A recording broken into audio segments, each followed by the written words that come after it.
ನಿಜವಾಗ್ಲೂ ಈಗ ಪ್ರಶ್ನೆ ಮಾಡಬೇಕಾಗಿರೋದು ವಿರೋಧ ಪಕ್ಷನ ಅಥವಾ ಅಧಿಕಾರದಲ್ಲಿರೋ ಆಡಳಿತ ಪಕ್ಷನ. ಅದೇ ಮೂಲಭೂತ ಪ್ರಶ್ನೆ ಸರ್. ಆವಾಗ ಬರೀದೇ ಇರೋ ದೇವೇಗೌಡರು ಈಗ ಯಾಕೆ ಬರೆದ್ರು? ಈ ಪತ್ರವನ್ನು ಬರೆಯೋ ಮೂಲಕ ಬಿಜೆಪಿಗೆ ಏನಾದರೂ ಸಂದೇಶವನ್ನು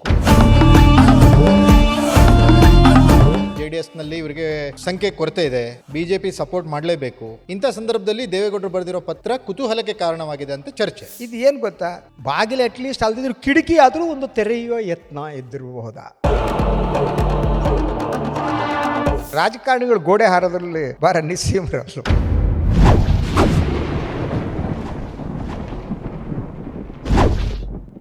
ಲೇಡೀಸ್ ಆ್ಯಂಡ್ ಜೆಂಟ್ಲ್ಮನ್, ಈ JDS ವರಿಷ್ಠರು ದೇವೇಗೌಡರು ಏನಾದರೂ ಹೊಸ ಸ್ಟೆಪ್ಗೆ ಏನಾದರೂ ನಾಂದಿ ಹಾಡ್ತಿದ್ದಾರಾ?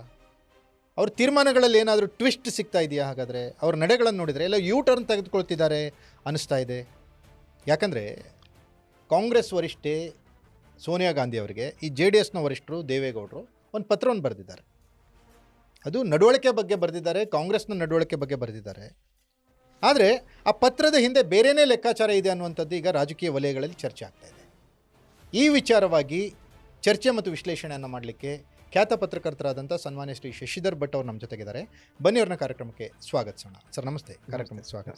ಏನು ಸರ್, ಈಗ ಗೌಡ್ರು ಮತ್ತೆ ಬೇರೆ ಥರದ ಹೆಜ್ಜೆ ಅನ್ನೋ ಥರ ಪತ್ರವನ್ನು ಬರೆದಿದ್ದಾರೆ. ಆ ಪತ್ರವನ್ನು ಆ ವಿಷಯಕ್ಕೆ ಮಾತ್ರ ನಾವು ಸೀಮಿತವಾಗಿ ಮಾತನಾಡೋದಾದರೆ ಪ್ರಶ್ನೆಗಳು ಬರಲ್ಲ.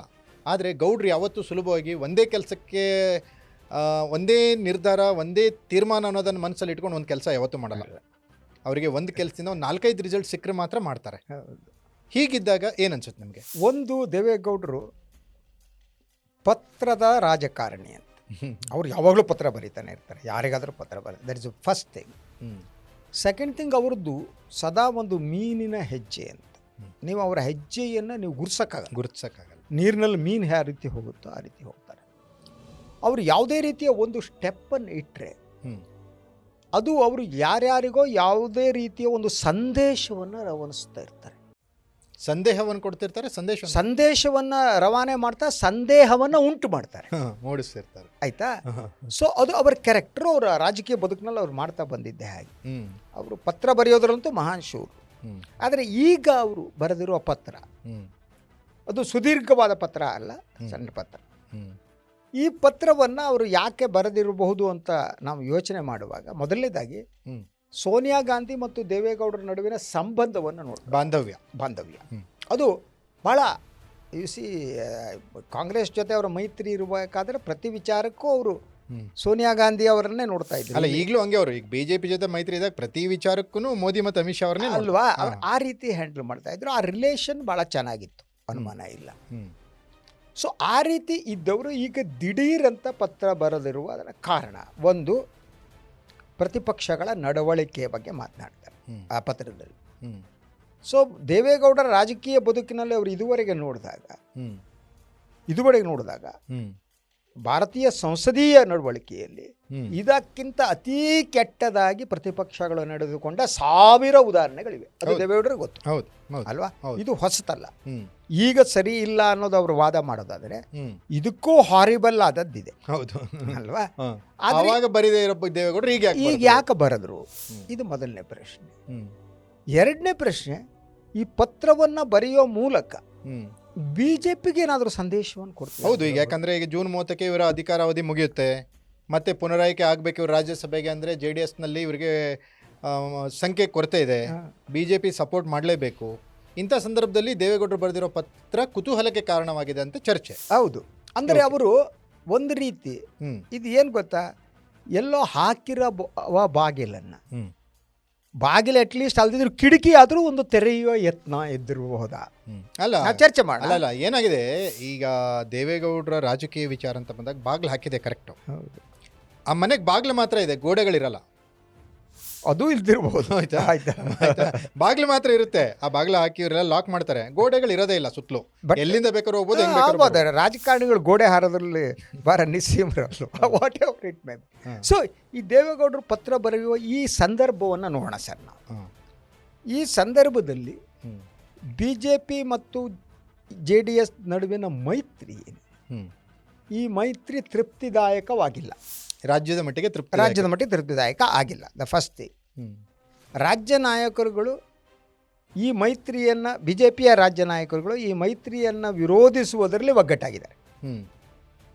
ಉಳಿದ ವಿಚಾರದಲ್ಲಿ ಗುಂಪುಗಳಿವೆ BJP ಒಳಗಡೆ. ಆದರೆ JDS ಜೊತೆ ಮೈತ್ರಿ ಬೇಡ ಅನ್ನುವುದೇನಿದೆ ಅದು ಇಡೀ ಒಕ್ಕೋರ್ನ ಕೂಗು BJP ರಾಜ್ಯ ಘಟಕದ್ದು. ಆದರೆ ಮೋದಿ ಅಮಿತ್ ಶಾ ಹೇಳ್ತಾರೆ ಅನ್ನುವ ಕಾರಣಕ್ಕೆ ಸುಮ್ಮನಿದ್ದಾರೆ ಅವರು. ಆದರೆ ತಮ್ಮ ಯತ್ನವನ್ನು ಮಾಡ್ತಾನೆ ಇದ್ದಾರೆ. ಈ ಸನ್ನಿವೇಶದಲ್ಲಿ ದೇವೇಗೌಡರ ಲೆಟರ್ ಬರುತ್ತೆ.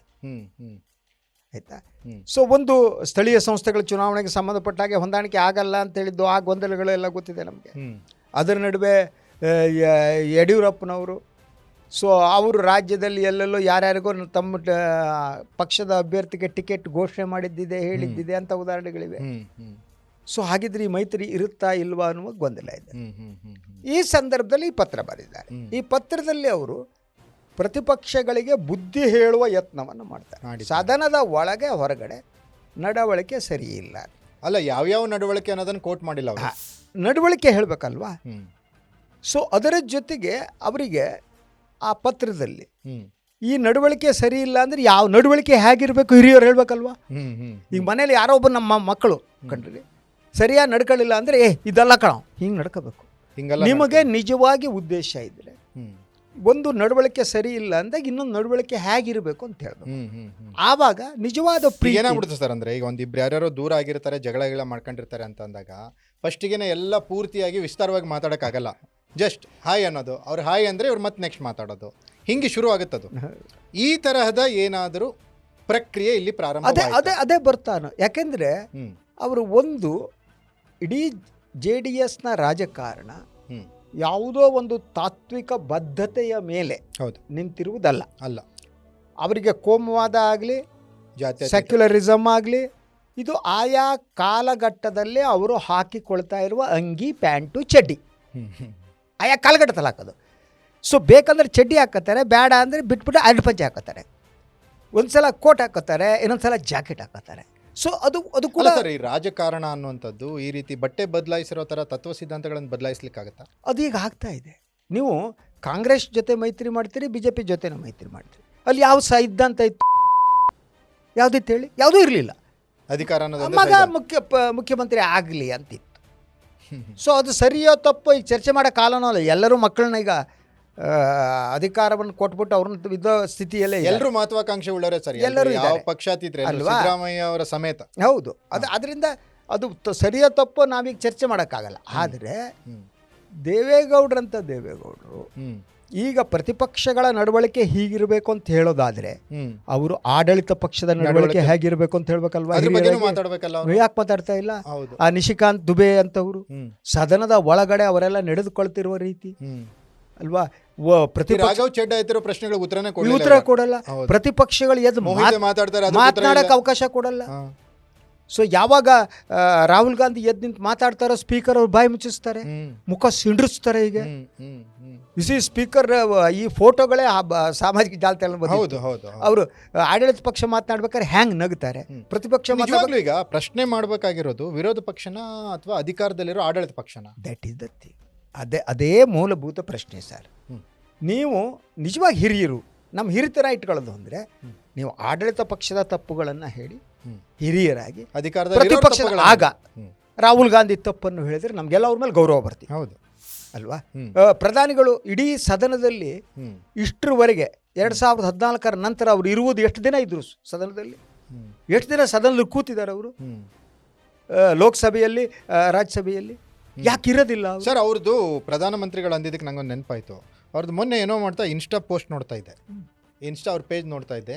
ನನಗೆ ಈ PMO ಆಫೀಸ್ದು ಪೋಸ್ಟ್ ಅಂತ ಅನಿಸ್ಲೇ ಇಲ್ಲ, ಅದು ಪ್ರಧಾನಮಂತ್ರಿದು ಅನಿಸ್ಲಿಲ್ಲ. ಯಾವುದೋ ಈ ಪೂಜಾರಿ ಮಠದ ಸ್ವಾಮೀಜಿ ಅವ್ರದ್ದು ಯಾವುದೋ ಥರದ್ದು ಏನಾರು ಓಪನ್ ಮಾಡ್ತಿದ್ದೀನ ನಾನು ಅಂತ. ಅದು ಹಾಗೇನೆ ಈ ಪ್ರಧಾನಮಂತ್ರಿಗಳ ಕಚೇರಿದು ಅವರ ನಿರ್ಧಾರಗಳು ಅದು ಇದು ಅದೇನು ಕಾಣ್ತಾನೆ ಇಲ್ಲ ನನಗೆ. ಆ ದೇವಸ್ಥಾನಕ್ಕೆ ಹೋದೆ, ಇಲ್ಲಿ ಕೈ ಮುಗಿದೆ, ಬರೀ ಇವೇ ಕಂಡು ನಾನು ಯಾವ್ದಿದು. ಆಮೇಲೆ ನೋಡಿದಾಗ ನಾನು ಕನ್ಫರ್ಮ್ ಮಾಡ್ಕೊಂಡೆ, ಹೌದು ನರೇಂದ್ರ ಮೋದಿ ಅವ್ರದ್ದು ಬ್ಲೂ ಟಿಕ್. ಎಷ್ಟು ಇದಾಗಿ ಹೇಳಿದ್ರಿ ನೀವು ಅಂದರೆ, ಈಗಲೂ 5 ರಾಜ್ಯ ಇಲೆಕ್ಷನ್ ಬಂತಲ್ಲ, ಟೆಂಪಲ್ ರನ್ಸ್ ಹೋಗ್ಬಿಡುತ್ತೆ. ಹೋಗ್ಬಿಟ್ಟು ಅಲ್ಲಿ ಶೈವ ದೇವಸ್ಥಾನಕ್ಕೆ ಹೋಗೋದು, ವಿಭೂತಿ ಹಚ್ಕೊಳ್ಳೋದು, ಮಾಧವ ಬ್ರಾಹ್ಮಣರದಕ್ಕೆ ಹೋಗೋದು, ಹಿಂಗೆ ಎಳ್ಕೊಳ್ಳೋದು, ಇನ್ನೊಬ್ಬರ ಮೇಲೆ ಇನ್ನೊಂದು ಹಾಕ್ಕೊಳ್ಳೋದು, ಬಟ್ಟೆ all these things will start. ಇದಕ್ಕಿದ್ದಾಗೆ ಈ ಪಶ್ಚಿಮ ಬಂಗಾಳ ಬಂತು, ಪಶ್ಚಿಮ ಬಂಗಾಳಕ್ಕೆ ಹೋಗ್ಬಿಟ್ಟು ದುರ್ಗಾ ಪೂಜೆ ಮಾಡೋದು. ಸರ್ ಕಳೆದ ಬಾರಿ ಪಶ್ಚಿಮ ಬಂಗಾಳ ಚುನಾವಣೆ ರವೀಂದ್ರನಾಥ್ ಟ್ಯಾಗೋರ್ ತರ ಗಡ್ಡ ಬಿಟ್ಬಿಟ್ಟಿದ್ರು ಸರ್. ಕರೆಕ್ಟ್ ಅಲ್ವಾ? ಹ್ಮ್. ಇದನ್ನ ಅಂದರೆ ಆಡಳಿತ ಪಕ್ಷದ ಇಂತಹ ಸದನ ಒಳಗಿನ ನಡವಳಿಕೆ ಅದನ್ನು ಮಾತಾಡಬೇಕು. ಅವರು ಪ್ರತಿಪಕ್ಷ ಕೇಳ್ತಾರೆ ಸದನದ ಒಳಗೆ ಮತ್ತು ಸದನದ ಹೊರಗಿನ ನಡವಳಿಕೆ ಸರಿ ಇಲ್ಲ ಅಂತ ಪ್ರತಿಭಟಿಸಕೂಡುದು ಅಂತಾರೆ ದೇವೇಗೌಡರು. ಜನತಂತ್ರದ ಮೂಲ ದ್ರವ್ಯ ಅಲ್ಲ ಸರ್. ಈಗ ನಮ್ಮ ಪ್ರಧಾನಮಂತ್ರಿಗಳು ಸದನದಲ್ಲೂ ಮಾತಾಡ್ತಾ ಇಲ್ಲ, ಅವರಿಗೆ ಅಲ್ಲಿ ಭಯ ಅಂತ ಸ್ಪೀಕರ್ ಮಾತಾಡಬೇಡಿ ಅಂತ ಹೇಳಿದ್ದಾರೆ. ಪತ್ರಕರ್ತರ ಜೊತೆನೂ ಮಾತಾಡಲ್ಲ. ಆಯ್ತಾ ಸರ್? ಮತ್ತೆ ಎಲ್ಲಿ ಮಾತಾಡ್ತಾರೆ? ಚುನಾವಣಾ ಭಾಷಣ ಮಾಡ್ತಾರೆ ಅಲ್ವಾ? ಚುನಾವಣಾ ಭಾಷಣಕ್ಕೆ ಅವರು ದೇವೇಗೌಡರು ಅಲ್ಲಿ ಏನಾದ್ರು ಬಿಜೆಪಿ ಒಂದು ಪತ್ರ ಬರೆಯೋ ಸಾಧ್ಯತೆ ಇದೆಯಾ ಸರ್? ಮಾಡಲ್ಲ. ಅವ್ರು ಯಾಕೆ ಮಾಡಲ್ಲ? 2-3 ಕಾರಣ. ಜೂನ್ 30 ನಂತರ ಏನಾದರೂ ಆ ಪರಿಸ್ಥಿತಿ ಬರ್ಬೋದ? ನೀವು ಚರ್ಚೆ ಮಾಡಿದ್ವಲ್ಲ, ಆ ಚರ್ಚೆ ಮಾಡಿದಾಗೆ ರಾಜ್ಯಸಭೆಯ ಸದಸ್ಯತ್ವವನ್ನು ಮತ್ತೆ ಪಡೆಯುವುದಕ್ಕೆ ಇದನ್ನು ಮಾಡ್ತಿದ್ದಾರಾ? ಅಥವಾ ನೀವು ರಾಜ್ಯಸಭೆ ಸದಸ್ಯತ್ವವನ್ನು ನನಗೆ ಕೊಡದೇ ಇದ್ದರೆ 2028ಕ್ಕೆ ನನ್ನ ಮಗ ಮುಖ್ಯಮಂತ್ರಿ ಅಭ್ಯರ್ಥಿ ಅಂತ ಘೋಷಣೆ ಮಾಡಿದ್ರೆ ನಾನು ಮತ್ತೆ ಇಲ್ಲಿ ಹೋಗ್ಬೋದು ಅನ್ನೋ ಒಂದು ಸಂದೇಶವನ್ನು ಕೊಡ್ಬೋದು. ಇಲ್ಲ ಅಂತ ಹೇಳಕ್ಕಾಗಲ್ಲ. ಯಾಕಂದ್ರೆ ಅವಾಗ ನೀವು ಹೇಳಿರೋ ಥರ ಮೀನಿನ ಹೆಜ್ಜೆ. ಹೌದು, ದೇವೇಗೌಡರು ಮೀನಿನ ಹೆಜ್ಜೆ. ಅದಕ್ಕೆ ಯಾವುದೇ ಸೈದ್ಧಾಂತಿಕ ನೆಲಗಟ್ಟೆ ಇಲ್ಲ. ಯಾಕಂದರೆ ನಾನು ಅದನ್ನ ಹೇಳೋದು ಯಾಕಂದರೆ ನನಗೆ ಅವ್ರ ಬಗ್ಗೆ ಭಾಳ ಪ್ರೀತಿ ಗೌರವ. ಅವರು ಅದ್ಭುತ ಅಡ್ಮಿನಿಸ್ಟ್ರೇಟರ್ ಆ ಮನುಷ್ಯ. ಪ್ರೈಮ್ ಮಿನಿಸ್ಟರ್ ಆಗಿ, ಮುಖ್ಯಮಂತ್ರಿ ಆಗಿ ನನ್ನ ಬಗ್ಗೆ ಅವ್ರಿಗೆ ಪ್ರೀತಿ ಇದೆ, ನನಗೆ ಅವ್ರ ಬಗ್ಗೆ ಭಾಳ ಪ್ರೀತಿ ಗೌರವ ಇದೆ. ಸೊ ಈಗ ಅವ್ರ ಕಾಲಘಟ್ಟದಲ್ಲಿ ಎಂಥ ಸೆಕ್ಯುಲರ್ ಲೀಡರ್ ಅವರು. ಹೌದು. ಈ ಕಾಲಘಟ್ಟದಲ್ಲಿ ಹೋಗ್ಬಿಟ್ಟು ಜನತಂತ್ರ ಗೊತ್ತಿರೋದು. ನೀವು ಜನತಂತ್ರದಲ್ಲಿ ಪ್ರತಿಪಕ್ಷ ಅನ್ನೋದನ್ನೇ ಶ್ಯಾಡೋ ಗೌರ್ಮೆಂಟ್ ಅಂತಾರೆ. ಅಂದರೆ ಆಡಳಿತ ಪಕ್ಷಕ್ಕೆ ಎಷ್ಟು ಅವಕಾಶ ಇದೆಯೋ ಅಷ್ಟೇ ಪ್ರತಿಪಕ್ಷದಲ್ಲಿ ಇರಬೇಕು. ಹೌದು. ನಾವು ಪಾಲನೆ ಮಾಡೋದು ಇಂಗ್ಲೆಂಡ್ನ ಮಾದರಿ. ಇಂಗ್ಲೆಂಡ್ಲಿ ಅದೇನೆ ಶ್ಯಾಡೋ ಪ್ರೈಮ್ ಮಿನಿಸ್ಟರ್ ಅಂತಾನೆ ಇರ್ತಾರೆ. ಪ್ರತಿಪಕ್ಷದವರಿಗೆ ಆಡಳಿತ ಪಕ್ಷಕ್ಕೆ ಎಷ್ಟು ಮಾತ್ರ ಅವಕಾಶ ಕೊಡ್ತಾರೋ ಅಷ್ಟು ಪ್ರತಿಪಕ್ಷ ಕೊಡ್ತಾರೆ. ನಾವು ಇಂಡಿಯಾದಲ್ಲಿ ಆಡಳಿತ ಪಕ್ಷಕ್ಕೆ ಮುಜುಗರ ಆಗುವ ಒಂದೇ ಒಂದು ವಿಚಾರವನ್ನು ಪ್ರಸ್ತಾಪ ಮಾಡುವುದಕ್ಕೆ ಲೋಕಸಭೆಯಲ್ಲಿ ಅವಕಾಶ ಸಿಕ್ಕಿಲ್ಲ. ಅದ್ರ ಬಗ್ಗೆ ಯಾಕೆ ಮಾತಾಡೋದು? ಈಗ ಒಂದು ಇರ್ರಿಲೆವೆಂಟ್ ಅಂತ ಅನಿಸ್ಬೋದು ಈ ಚರ್ಚೆಗೆ. ಆದರೂ ಒಂದು ಪ್ರಶ್ನೆ ಕೇಳ್ಬಿಡ್ತೀನಿ. ಲೈಕ್ ಈಗ 2 ಸದನಗಳು ನಡೀತಾ ಇದ್ದಾವೆ, ಕೇಂದ್ರದಲ್ಲಿ ನಡೀತಿದೆ, ರಾಜ್ಯದಲ್ಲಿ. ನೆನ್ನೆ UT ಖಾದರ್ ನಡೆದುಕೊಂಡ ರೀತಿ ಒಂದು, ಮತ್ತೊಂದು ಕೇಂದ್ರದಲ್ಲಿ ಸ್ಪೀಕರ್ ನಡೆದುಕೊಳ್ತಿರೋಂಥ ರೀತಿ. ಒಂದು ರೀತಿ ವ್ಯತಿರಿಕ್ತ. ಭಾಳ ಅದ್ಭುತ ಆಬ್ಸರ್ವೇಷನ್ ನಿಮ್ಮದು. ಅವು 2 ನಡವಳಿಕೆಯನ್ನು ನೋಡಿದರೆ ಜನತಂತ್ರ ಪ್ರೇಮಿಗಳಿಗೆ ಏನು ಅನಿಸುತ್ತೆ ಅನ್ನೋದು. ಇಬ್ಬರು ಸ್ಪೀಕರ್ಗಳ ನಡವಳಿಕೆ ಹೇಗಿದೆ. ನಾವು ಅವರಿಗೆ ಅಗೌರವ ಮಾಡೋದಕ್ಕೆ ನನಗಂತೂ ಇಷ್ಟ ಇಲ್ಲ. ಸ್ಪೀಕರ್ ಪೀಠಕ್ಕೆ ಅಪಾರ ಗೌರವದಿಂದ ಅವು 2 ನೋಡಿ. ಮತ್ತು ಸದನದ ಒಳಗಡೆ ನಿಮಗೆ ನಮ್ಮ ಕರ್ನಾಟಕದ ಸ್ಪೀಕರು ಪ್ರಶ್ನೆಗಳನ್ನ ಕೇಳೋದಕ್ಕೆ ಉತ್ತರ ಇಲ್ಲ, ಅವಕಾಶ ಇಲ್ಲ ಅನ್ನೋ ಕಾರಣಕ್ಕೆ ಸಭಾತ್ಯಾಗ ಮಾಡ್ತಾರೆ. ಲೋಕಸಭೆಯಲ್ಲಿ ನೀವು ಕಳೆದ ಈ ಇದ್ದಲ್ಲಿ ನೋಡಿ, ಯಾವ ವಿಚಾರದ ಬಗ್ಗೆ ಎಪ್ಸ್ಟೀನ್ ಅಂತ ಬಾಯಿ ಮುಚ್ಚಿಬಿಡ್ತಾರೆ. ಅಲ್ಲಿ ಮಾತಾಡೋ ಹಾಗಿಲ್ಲ. ಯಾವುದೋ ಡಿಫೆನ್ಸ್ ಡೀಲ್ ಬಗ್ಗೆ ಒಂದೇ ಮಾತರಂ ಬಗ್ಗೆ ಚೆನ್ನಾಗಿ ಮಾತಾಡಿದ್ರು ಸರ್. ಒಂದೇ ಮಾತರಂ 1 ವಾರ ಚರ್ಚೆ ಮಾಡಿದ್ರು. ಅದೇನೇ ಈಗೆಲ್ಲ ನಾವು ಏನು ಅಂದರೆ ಎಲ್ಲ ಭಜನಾ ಮಂಡಳಿ ಸೃಷ್ಟಿಯಾಗಿದೆ ಸರ್. ಅಭಿವೃದ್ಧಿ ಬಗ್ಗೆ ಬೇಡ, ಇಲ್ಲ ಚರ್ಚೆನೇ ಆಗಲ್ಲ.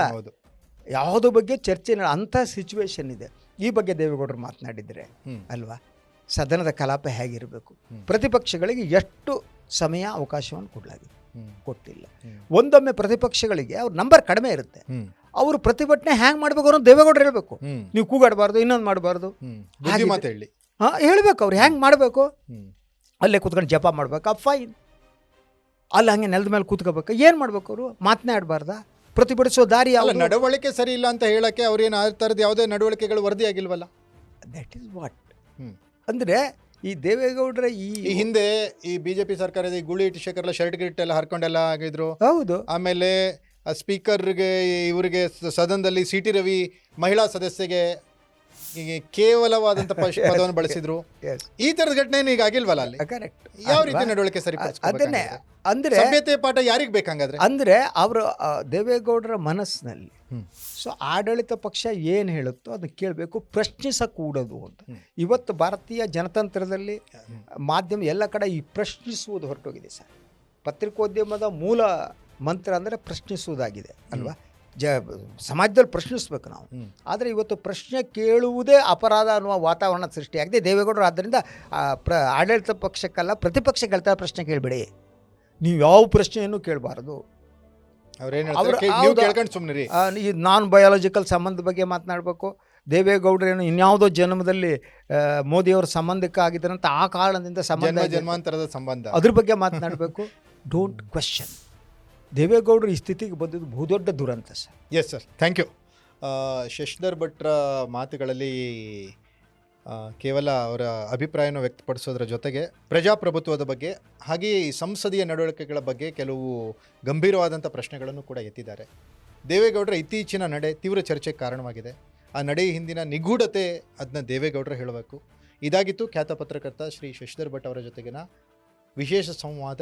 ನೆಲ ಜಲ ಭಾಷೆಗಾಗಿ ನೋಡ್ತಾ ಇರಿ ಫೋಕಸ್.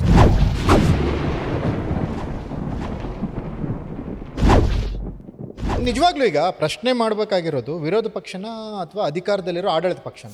ಅದೇ ಮೂಲಭೂತ ಪ್ರಶ್ನೆ ಸರ್. ಆವಾಗ ಬರೀದೇ ಇರೋ ದೇವೇಗೌಡರು ಈಗ ಯಾಕೆ ಬರೆದ್ರು? ಈ ಪತ್ರವನ್ನು ಬರೆಯೋ ಮೂಲಕ ಬಿಜೆಪಿಗೆ ಏನಾದರೂ ಸಂದೇಶವನ್ನು ಕೊಡಿ. JDSನಲ್ಲಿ ಇವರಿಗೆ ಸಂಖ್ಯೆ ಕೊರತೆ ಇದೆ, ಬಿಜೆಪಿ ಸಪೋರ್ಟ್ ಮಾಡಲೇಬೇಕು. ಇಂಥ ಸಂದರ್ಭದಲ್ಲಿ ದೇವೇಗೌಡರು ಬರೆದಿರೋ ಪತ್ರ ಕುತೂಹಲಕ್ಕೆ ಕಾರಣವಾಗಿದೆ ಅಂತ ಚರ್ಚೆ. ಇದು ಏನು ಗೊತ್ತಾ, ಬಾಗಿಲು ಅಟ್ಲೀಸ್ಟ್ ಅಲ್ದಿದ್ರು ಕಿಟಕಿ ಆದರೂ ಒಂದು ತೆರೆಯುವ ಯತ್ನ ಇದ್ದಿರಬಹುದಾ?